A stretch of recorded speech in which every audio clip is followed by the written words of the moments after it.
మీ ఎలాంటి వ్యాపార ప్రకటనలకైనా వెంటనే మా ఛానల్ సంప్రదించండి. ప్రస్తుతం మనతో పాటు ప్రముఖ ఆధ్యాత్మికవేత్త వేదిక్ ఆస్ట్రాలజర్ కోనుగొండ సురేష్ బాబు గారు ఉన్నారు. గురువుగారితో మాట్లాడతాం. నమస్కారం గురుగారు. మణికంఠ గారు నమస్కారం అండి.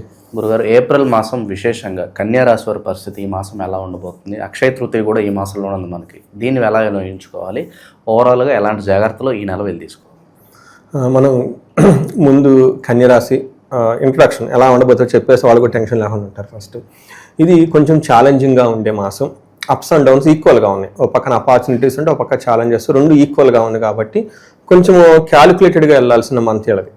అది మనం డీటెయిల్స్ చెప్పుకుందాం. ఎక్కడ అనుకూలంగా ఉంది, ఎక్కడ ఛాలెంజింగ్గా ఉంది, తద్వారా ఏంటంటే ఎక్కడెక్కడ అనుకూలంగా ఉందో చక్కగా టైం అక్కడ స్పెండ్ చేసి, ఎక్కడెక్కడ ఛాలెంజింగ్ ఉందో అవి కొంచెం పోస్ట్పోన్ చేసుకోవటమా, లేదంటే కొంచెం రెమెడీస్ అవి చేసుకుంటే ఉంటే బాగుంటుంది. ముఖ్య ఉద్దేశం అది. అయితే ఇది మనకి ఏప్రిల్ మంత్ 2-3 విశేషాలు ఉన్నాయండి, ఒకటి కాదు. ఒకటి ఏంటంటే 15 days ఇది చైత్ర మాసం, 15 days ఇది వైశాఖ మాసంలో పడిపోతుంది. ఇందులో మనకి 19వ తారీఖు అక్షయ తృతీయ ఉంది. చాలా చాలా విశిష్టత గల రోజు అనమాట. అంటే మనకి ఈ వేదిక క్యాలెండర్లో 4 రోజులు చాలా చాలా ముఖ్యమైనవి ఉంటాయండి.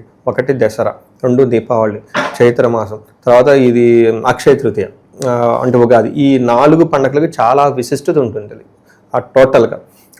అట్లాంటిది ఇందులో ఈ పండుగ చేసుకోవటం ఇంకా చాలా ముఖ్యం. దాని గురించి మనం లాస్ట్లో మాట్లాడుకుందాం. దానికంటే ముందుగా ఇందులో ఉన్న నక్షత్రాలు చూసుకుంటే ఉత్తర 2, 3, 4 పాదాలు, శాస్తా 1, 2, 3, 4 పాదాలు, చిత్తా 1, 2 పాదాలు అంతా ఇందులో ఉంటుంది కన్యరాశి. ఇంకొక విశిష్టత 4 గ్రహాలు మారుతూ ఉన్నాయి. ఏవేంటి? సూర్యుడు, కుజుడు, బుధుడు, శుక్రుడు. ఎప్పుడెప్పుడు మారుతున్నాయి? 2వ తారీఖు, 11, 14, 19వ తారీఖు. 19వ తారీఖు శుక్రుడు మారుతూ ఉన్నారనమాట. ఈ మార్పుల ద్వారా ఎలా ఉంటుంది అంటే మనకు సూక్ష్మ గోచారము, లఘు గోచారం అనే ఒక కాన్సెప్ట్లో మహర్షులు సింపుల్గా ఒక చెప్పేస్తారు అనమాట. న్యూస్లో హైలైట్స్ లాగా, హెడ్లైన్స్ లాగా. ఏంటి? ఫస్ట్ యాత్ర అంటే తీర్థయాత్రలు చేసే అవకాశం ఉంటుంది. రెండోది పీడం, శారీరకంగా కొంచెం ఇబ్బందులు పడే అవకాశం ఉంటుంది, పీడించబడినట్లు. కుజుని వల్ల కొంచెం మానసికంగా ఆందోళనగా ఉంటుంది. బుధుని వల్ల అనుకున్న పనుల్లో అపోజిషన్ అంటే తీవ్రత, వ్యతిరేక భావం ఉంటుంది. అయితే ఫైనల్గా స్త్రీ సుఖ ఆప్తి, స్త్రీల ద్వారా కానివ్వండి, లేదంటే లగ్జరీ కంఫర్ట్ ఉండటం వల్ల మహాభాగ్య యోగం అంటే ఒక లక్ ఉంటుంది. వీళ్ళకి ఎన్ని పడినా కానీ అక్కడ లక్కీగా ముందుకు వెళ్ళిపోతారని మీరు గమనించాలి. ఇవి మనం ఇన్ డీటెయిల్ చూస్తే ఏమవుతుంది? సూర్యుడు వీళ్ళకి 8వ హౌస్లో ఉండటంతో కొంచెం జాగ్రత్తగా గమనించాల్సిన విషయం. అది అంత మంచి పొజిషన్ కాదు సూర్యుడికి. సూర్యుడు కాదు, 8th హౌస్లో ఏ గ్రహం కూడా ఉండటం మంచిది కాదని చెప్తారు. ముఖ్యంగా సూర్యుడు ఉండకూడదు. ఏమవుతుంది? దుర్దోష శత్రు సంవాదో అంటే వీళ్ళు అప్పటిదాకా ఏదో ఒక మంచి ట్రాక్లో వెళ్తున్న వాళ్ళు కాస్త ఏంటిది ఇలా క్రాస్ రోడ్లో వెళ్తామని ట్రై చేద్దామని ఎక్స్పెరిమెంట్లు చేస్తారు అన్నిట్లో. ఇందులో మ్యారేడ్ వ్యవహారాల దగ్గర నుంచి, ఫ్రెండ్షిప్ దగ్గర నుంచి, జాబ్ దగ్గర విషయంలో. అందుకని ఈ విషయం కొంచెం జాగ్రత్తలు. ఎప్పుడైనా క్రాస్గా వెళ్ళిపోతే మళ్ళీ క్రాసే దగ్గరికి వచ్చేస్తుంది. కష్టం ఇష్టం మంచి మార్గంలో వెళ్తే ఏదో దాంట్లో గమ్మిక స్థానం చేరుకుంటాం అనమాట. దుర్దోష అంటే చెడు పనులు చేయాలన్న ఆలోచనలు వచ్చేస్తూ ఉంటాయి. తర్వాత శత్రు సంవాదో, చూడండి వీళ్ళంతా వీళ్ళే శత్రువుల దగ్గరికి పోయి వీళ్ళే గొడవలు పెట్టుకొని వస్తారు. శత్రువుని ముందు వదిలిపెట్టాలి. మన పెద్దవాళ్ళు ఏం చెప్తారు? మంచిని పావలా పెట్టి కొనుక్కోవాలి, చెడుని 30 పెట్టి వదిలించుకోవాలని సామెత చెప్తూ ఉంటారు వాళ్ళల్లో. అవునే కదండి? అందుకని చెడు ఏదని జరిగి వచ్చినప్పుడు ముందు వాళ్ళ దగ్గర పోకుండా దూరంగా వీళ్ళు ఏం చేస్తారంటే కొంచెం ఓవర్ కాన్ఫిడెన్స్తో పోయి శత్రువులతో వీళ్ళు తగ్గ పెట్టుకుంటారు. అందుకని ఈ 2 ఎక్స్పెరిమెంట్లు చేయకండి బాబులు. ఇక నక్షత్రాల పరంగా ఈ రాశి వాళ్ళకి ఎలా ఉంటుంది?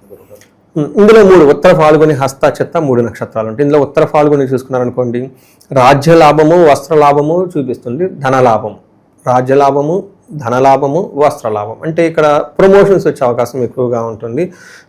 ఛాలెంజెస్ ధనహీనత, దరిద్రము అంటే వాళ్ళకి అవసరానికి తగిన విధంగా ధనం రాదు. రెండోది వచ్చిన ధనం కూడా కోల్పోయే అవకాశం ఎక్కువగా ఉంటుంది. కేర్ఫుల్గా ఉండాలి. హస్త నక్షత్రం వాళ్ళకి రాజ్యలాభము, వస్త్రలాభము. వీళ్ళు కొంచెం జాగ్రత్తగా ఉండాలి. హెల్త్ విషయంలో జాగ్రత్తగా ఉండాలి. దరిద్రము, ఫైనాన్షియల్ క్రైసిస్ వచ్చే అవకాశం ఉంటుంది. ధనహీనత, ధనం అందుబాటులో లేకుండా పోయే అవకాశం ఉంటుంది. కొంచెం జాగ్రత్తగా ప్లాన్ చేసుకోవటం ఎంతైనా అవసరం. చిత్తా నక్షత్రం వాళ్ళకి రాజ్యలాభం, ఖచ్చితంగా ప్రమోషన్ వస్తుంది. వస్త్రలాభము, వీళ్ళు బాగా షాపింగ్కి వెళ్ళి వస్త్రాలు కొనుక్కుంటారు అనుకోండి, అందరికి వస్త్రలాభం చూపిస్తూ ఉంటుంది. బంధనము, ధనహీనత, దరిద్రము చూపిస్తుంటుంది. అంటే ఈ నక్షత్రం వాళ్ళు కొంచెం జాగ్రత్తగా ఉండాలి. ఎందుకంటే వీళ్ళకి కన్ఫ్యూజన్ ఎక్కువగా ఉంటుంది. ఈ చిత్తా నక్షత్రం వాళ్ళకి డబ్బులు కూడా టయానికి అందుబాటులో ఉండవు, కానీ ప్రమోషన్స్ వచ్చే అవకాశం ఎక్కువగా ఉంటుంది. మనకి కామన్గా చూస్తే 2 అండి వీళ్ళకి. ప్రమోషన్స్ వస్తుంది, ప్రతి ఒక్కరికి వస్త్రలాభంగా ఉంటుంది. ఒకసారి కొత్త బట్టలు కొనండి ప్రమోషన్ కూడా వచ్చేస్తుంది, అలా కూడా మనం చెప్పుకోవచ్చు. సో బట్టలు కొనడం చాలా ఈజీ కదా. ఎప్పుడైతే బట్టలు కొనేస్తాం కొత్త బట్టలు చక్కగా వేసుకుంటాం, ప్రమోషన్ కూడా వచ్చే అవకాశం ఎక్కువగా ఉందని అంటే కోరిలేషన్ మనం చేసుకోవచ్చు. ఇది కాకుండా ఉత్తర ఫాల్గుని నక్షత్రం వాడు కొంచెం ఎక్స్ట్రా జాగ్రత్తగా ఉండాలి. వీళ్ళకి పశునాశనం గాయాలు అయ్యే అవకాశం ఉంటుంది. ఈ పశునాశనం అంటే ఓవరాల్ అగ్రికల్చరల్ అవి ఇవి. ఇన్ కేసు సిటీల్లో లేదంటే ఫారిన్లో అక్కడ ఉంటే వాళ్ళకి అగ్రికల్చర్ రిలేటెడ్ ప్రొడక్ట్స్ కనుక సంబంధం లేకుండా ఉంటే వాళ్ళకి బాగా సపోర్ట్ ఇచ్చే కార్లు కానివ్వండి లేదంటే ఏదైనా వస్తువులు ఉంటే బాగా యూజ్ అయ్యి వాటిలో ప్రాబ్లమ్స్ వచ్చి ప్రాబ్లమ్ అంటే అసలు ఇబ్బందులు పడే అవకాశం ఎక్కువ ఉంటుందని గమనించాలి. ఇది ఓవరాల్గా ఈ రాశి వాళ్ళకి ఎలా ఉందని మనం తెలుసుకోవచ్చు అండి. తర్వాత గమన వ్యయం వృధా అంటే ఎక్కడికైనా ప్రయాణాలు చేస్తే అందులో వీళ్ళకి ఉపయోగం ఏముండదు, వరకు పొయ్యి వచ్చేస్తూ ఉంటారు. అందుకని ఇది కూడా ఎట్లాంటి పనులు కూడా ఏమీ చేయొద్దు. దుఃఖ వార్త శృతం చేయవ, వీళ్ళకి దుఃఖం కలిగించే ఒక వార్త అయితే ఖచ్చితంగా వింటారు. 8వ స్థానంలో ఉండటంతో తద్వారా ధనం కోల్పోవటం విపరీతంగా భయపడితే అవకాశం ఉంటుంది. ఈ ఒక్క విషయం కొంచెం జాగ్రత్తగా ఉంది. ఇది నీ చేతుల్లో లేదు, మిగతా ఫస్ట్ 2-3 వీళ్ళ చేతుల్లో ఉన్నాయి. కుజుడు 7వ స్థానంలో ఉండటంతో ఇది కూడా మిక్స్డ్ రిజల్ట్ అని చెప్తారు. ఏ విధంగా 7వ స్థానంలో కుజుడు అంటే అన్న వస్త్రాది రాహిత్యం సదా క్లేశం బంధువిహి అని చెప్తారు. అంటే భోజనం చేయడానికి కూడా టైం లేకుండా అటు ఇటు ఉరుకులు పెడుతూ పరుగులు పెట్టే విధంగా ఉంటుంది.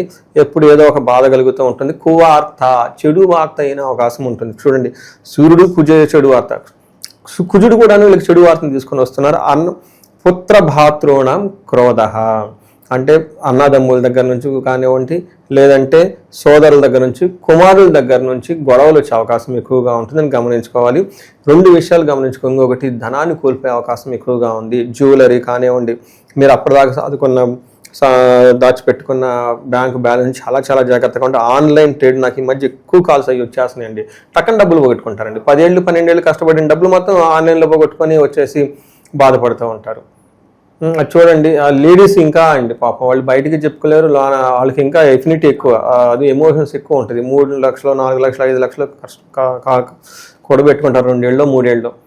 ఎవరికో ఇవ్వటమో ఏదో ఆన్లైన్లో పెట్టుకోవడం డబ్బులన్నీ పోగొట్టుకుంటారు. ఒక్క విషయం గమనించుకోండి, ఈ మాసంలో కన్య రాశి వాళ్ళకి ఇలా సడన్గా డబ్బులు పోయే అవకాశం ఎక్కువగా ఉంటుంది. డిస్ట్రక్షన్ ఆఫ్ ఫైనాన్స్, ధనం నాశనమయ్యే అవకాశం ఉంటుంది. చాలా జాగ్రత్తగా ఉండండి. అయితే ప్రొఫెషన్లో మాత్రం ప్రోగ్రెస్ కన్నా చక్కగా వాతావరణం అనుకూలంగా ఉంటుందని గమనించాలి. అదేవిధంగా శుక్రుడు వీళ్ళకి 9వ స్థానంలో ఉండడం భాగ్యం. ఈ యొక్క శుక్రుడు మిమ్మల్ని చాలా జాగ్రత్తగా కాపాడుతూ ఉన్నాడు. ఏమవుతుంది, వస్త్రలాభం, మహా ఆరోగ్యం, గురు భక్తి, పెద్దవాళ్ళు చెప్పిన మాటలు వింటూ ఉంటారు. స్వధర్మకృత్, మంచి పనులు చేయాలని ఆలోచిస్తూ ఉంటారు. చిత్తశుద్ధి, ఇంట్యూషన్ చాలా స్ట్రాంగ్గా ఉంటుంది. అభిష్టార్థ, అనుకున్న పనులన్నీ చేసుకుంటూ ఉంటారు.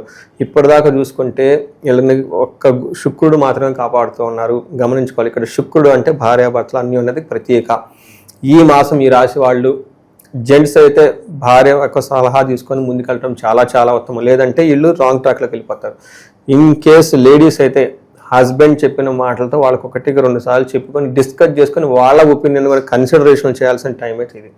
అయితే ఇంకో వెరీ ఇంట్రెస్టింగ్ ఏంటంటే భార్యాభర్తల మధ్య అన్యోన్యత చాలా బాగుంటుంది, రొమాంటిక్గా ఉంటారు. ఇన్ కేసు ఎవరైనా కనుక మ్యారేజ్ ఇలాంటి వాటికి సంబంధించి ప్రేమ వ్యవహారాలు ఉంటే పెద్దవాళ్ళకి కరెక్ట్గా చెప్పి వాళ్ళ యొక్క ఒపీనియన్ తీసుకోవడానికి ఒక మంచి టైం అని మనం గమనించాలి. ఇది మనకు ఒక గ్రహాల వైజ్ ఎలా ఉంది మనం తెలుసుకోవచ్చు. ఓకే, ఇక అక్షయ తృతీయని ఏ విధంగా వినియోగించుకుంటే బాగుంటుంది? ఇక చిన్న ఇబ్బందులు ఏమైనా ఉంటే అవి తొలగిపోవడానికి ఈ మాసం ఎలాంటి పరిహారాలు తీసుకోవాలి? ఫస్ట్ అక్షయ తృతీయని సద్వినియోగం చేసుకోండి. ఖచ్చితంగా ఒక చిన్న బంగారం ఒకైనా కొన్ని ఇంట్లో పెట్టుకోండి. ఇంటిని గృహలక్ష్మి అంటారు. ఇంట్లో డబ్బులు పెట్టుకుంటేనే మనిషికి ఇల్లు అనేదే ఆలయం. ఓకే, ఇల్లు అనేదే దేవాలయం, ఇంట్లో అనేది గృహలక్ష్మి, సంతానలక్ష్మి కదా. తల్లిదండ్రులు ఇంట్లోనే ఉంటారు. మనం ఉండేది మన శరీరం పెట్టుకునే ఇంట్లో కదండి. ఈ ఇంట్లో ఎప్పుడు కలకలగా చక్కగా ఉండటానికి బంగారం కొనుక్కోమని మనకు చెప్పారు. భార్యకి గిఫ్ట్గా ఇచ్చేసేయండి. భార్యలు చక్కగా జాబ్ చేస్తుంటే భర్తలకు గిఫ్ట్ ఇచ్చేసేయండి. ఆ ప్రకారంగా మంచి గోల్డ్ కొనుక్కోండి. 100% సజెస్ట్ చేస్తాను. అది ఎందుకు వచ్చింది బంగారం. ఓకే, బంగారాన్ని హిరణ్య గర్భుడని ఎవరినంటారు, విష్ణుమూర్తిని అంటారు. హిరణ్యవర్ణం హరిణీం అని చెప్పేసి శ్రీ సూక్తం అని అంటారు. ఇది ఋగ్వేదంలో ఉంటుంది. అందులో కూడా అమ్మవారిని బంగారంతోనే పోల్చారు. అందుకని ఏ ప్రకారంగా చూసుకున్నా కానీ బంగారం కొని పెట్టుకోవడం చాలా ఉత్తమని సజెస్ట్ చేస్తాను. ఇంకా ఏం చెప్తారంటే ఉదక కుంభదానం. ఇది మన గ్రంథాల్లో వివరించారు, చాలా మందికి తెలవదు ఇది. ఉదకం అంటే నీళ్లు, కుంభం అంటే ఒక చెంబు కానీ పాత్ర అని చెప్తారు. ఒక రాగి చెంబు తీసుకొని చక్కగా అందులో నీళ్లు నింపి కొంచెము సుగంధ ద్రవ్య ఆలుకాలు కానీ ఏమన్నా వేసి వాటిని ఆ చెంబుకి కొంచెం పసుపు కుంకుమ పెట్టి కొంచెం అందులో బెల్లం కానీ ఏమన్నా తీర్థంలాగా ఇచ్చేసి అది ఒక సత్పురుషులకు దానం చేస్తే చాలా చాలా లాభం కలుగుతుంది. ఇది నేను ఒక సాఫ్ట్వేర్ కంపెనీ 2-3 years బ్యాక్ ఒక సాఫ్ట్వేర్ కంపెనీ సిఇఓకి వాళ్ళ ఇంట్లో పూజ చేసినప్పుడు అన్ఎక్స్పెక్టెడ్గా ఈ వైశాఖ మాసము ముందు లేదు, వాళ్ళకి ఆ పూజలు జరిగే మధ్యలో వివరించడం జరిగింది. ఇలా అలా శాస్త్రాలు చెప్పారండి. దాని ఉందండి, భలేవాళ్ళని చేసేయండి, ఎందుకు కావాలి చెంబులు చెప్పండి, రాగే కదా మేము తీసుకొచ్చేస్తామని చెప్పి 21 చెంబులు 21 దానం చేసేసారు మా ఆచార్య. చూడండి అదృష్టం కొంతమందికి అలా ఉంటుంది. అందులో పాజిటివ్ యాటిట్యూడ్ ఉండాలి. ఎంత అవుతుందండి ఒక చెంబు 300, 400, 500 అంతమించి పెద్ద ఖర్చే ఉండదండి. నీళ్ళు పోయటం ఇచ్చేసండి భక్తిగా. అది ఉదక కుంభ దానం చేసేస్తే ఆ యొక్క ఏమంటారు ఆ పాత్రలాగా వీళ్ళు కూడాను ఆ పుణ్యం అలా పట్టుకొని ఉంటుంది అని శాస్త్రాలు వివరించడం జరిగింది. వీటితో పాటు ఎనీథింగ్ ఆ రోజు సద్భావంతో కనుక చేయగలిగితే చాలా చాలా బాగా కలిసి వస్తుంది. ఈ మాసంలో ఈ రాశుల వాళ్ళకి గ్రహస్థితిని బట్టి మనం చూసుకుంటే సూర్యుని వల్ల కొంచెం ఇబ్బందులు ఉన్నాయి కాబట్టి వీళ్ళకి ఆదిత్య హృదయ స్తోత్రం చదువుకోవటం లేదా సూర్యాష్టకం చదువుకోవటం, సూర్య నమస్కారాలు ఇంకా ఇంకా ఇంకా చాలా మంచిది పెట్టుకొని ఉంటే చాలా బాగుంటుంది. వీటితో పాటు ఈ రాశి వాళ్ళకి జనరల్గా బాగుందండి. మనకు ఓవరాల్గా బాగున్న రాశులు ఇది ఒక రాశి.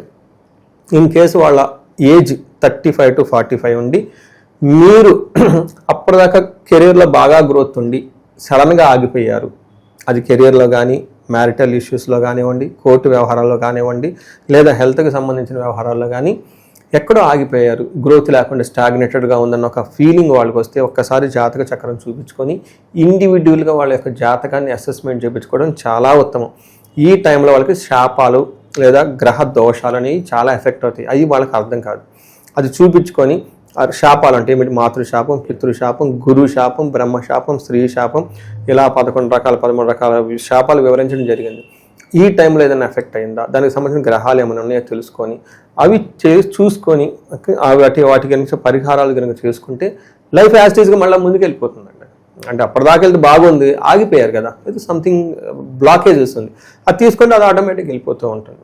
ఇంకా ఇవన్నీ చేసుకొని ఈ రాశి వాళ్ళు అష్టైశ్వర్యాలతోటి భోగభాగ్యాలతో ఉండాలని చెప్పేసి కోరుకుందాము.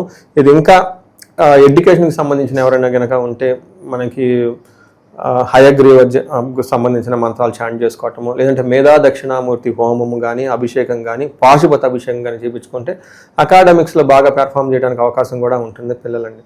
సో ఈ రాశి వాళ్ళు అందరూ బాగుండాలని చెప్పేసి మనం కోరుకుందామండి. ఓవరాల్గా ఈ నెల ఎలా ఉండబోతుందో మంచి విశ్లేషణ. ధన్యవాదాలండి.